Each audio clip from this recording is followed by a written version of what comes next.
ada 5 penyesalan orang di alam kubur. Satu diantaranya, ketika sudah dia gosok meninggal arwah, dia gosok matanya, dia buka, kata dia, saya di mana? Kau sudah meninggal, dah saat. Saya sudah mati. Iya. Ya Allah, hidupkan saya kembali ke dunia, sekejap saja, kira-kira 1 menit lah kalau boleh. Ya Allah, kembalikan saya ke dunia. Untuk apa? Solat bukan, puasa bukan, haji bukan. Saya hanya ingin berkata, ya Allah, semua hartaku aku sedekahkan fisabilillah. Kenapa bukan minta solat? Karena solat hanya bisa dapat pahalanya ketika kita masih solat. Haji hanya bisa kita dapat ketika kita haji.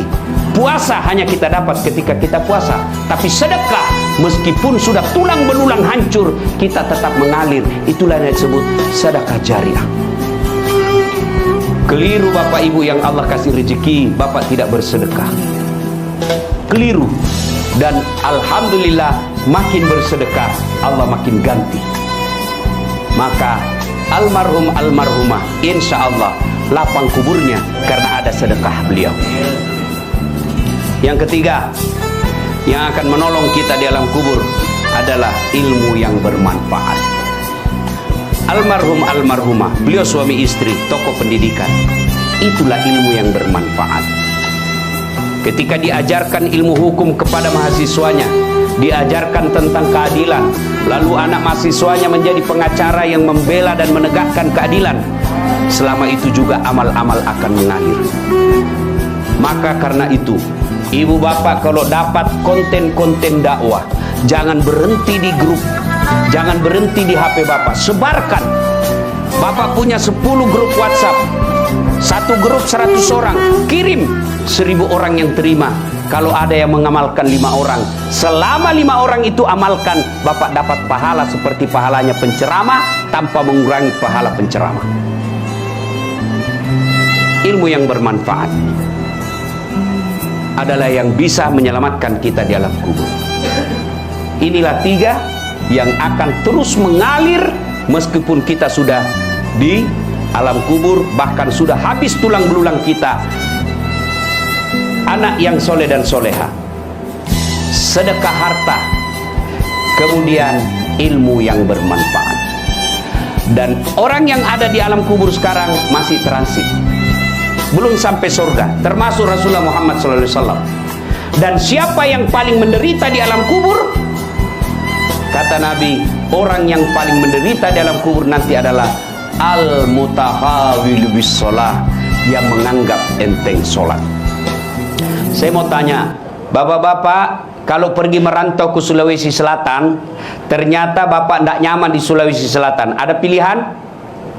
Ada? Ada. Balik lagi ke Jakarta. Saudara-saudara dari Jawa merantau ke Sumatera, ternyata di sana tidak bagus. Ada pilihan? Ada. Balik lagi ke Jawa. Mangan orang mangan, yang penting ngumpul. Iya. Iya toh? Bapak-bapak kalah pil caleg, ada pilihan? Kalah pilpres, ada pilihan? Ada. Tunggu lagi 5 tahun yang akan datang, kita tanding lagi. Ya. Tidak disenang sama gubernur, ada pilihan? Ada. Apa? Pensiun dini. Selesai urusan, biar ada di situ kita lewat. Bukan lagi gubernurku. Iya kan? Ibu-ibu, suami cerewet, suami kasar, ada pilihan bu? Ada. Pulangkan saja aku pada ibuku atau ayahku. Selesai. Ya, bapak-bapak punya istri cerewet, ngamuk aja kerjanya, nggak tahu menghargai suami, ada pilihan? Ada. 2 pilihan, 1 tambah jadi 2, 2 cerai. Ada pilihan pak. Maknanya bapak menderita di dunia masih ada pilihan. Dan tidak ada orang menderita di dunia dari bangun sampai tidur sampai bangun lagi menderita 24 jam. Tidak, pasti ada senyum-senyumnya. Tapi kalau bapak masuk kubur, ada pilihan? Ibu-ibu masuk kubur, ada pilihan? Nggak nyaman pertanyaannya, keluar dulu. Begitu bapak keluar, viral satu dunia pak. Ya. Dan siapa orang menderita di kubur? Al-mutahawil bis sholah, yang menganggap enteng sholat.